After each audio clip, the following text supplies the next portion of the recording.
মাননীয় speaker, police সংস্কার নিয়ে যখন আমরা কথা বলি বা পুলিশের যে বিষয়গুলো, তৃণমূলের কিছু পুলিশের অনেক সমস্যা রয়েছে ইনস্ট্রুমেন্টাল।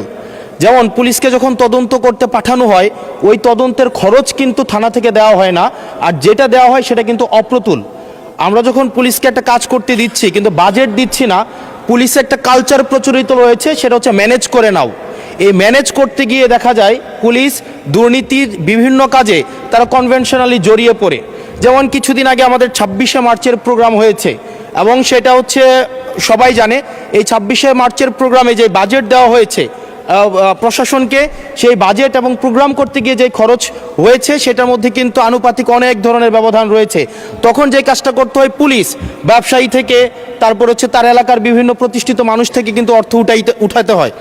আমার মাননীয় স্বরাষ্ট্রমন্ত্রীর কাছে প্রশ্নটি হচ্ছে, এই যে পুলিশের যথাযথ বাজেট দেওয়া হবে কি না, যাতে করে তাদের যে রুটিন ডেইলি অ্যাক্টিভিটিগুলো রয়েছে সেই ডেইলি অ্যাক্টিভিটিগুলো যথাযথভাবে তারা পরিচালনা করতে পারে, এবং তাদেরকে যেন ম্যানেজ করে নাও কালচারে যেন না যেতে হয়, এবং কোনো ধরনের দুর্নীতিতে যেন তাদেরকে যুক্ত না হতে হয়। ধন্যবাদ।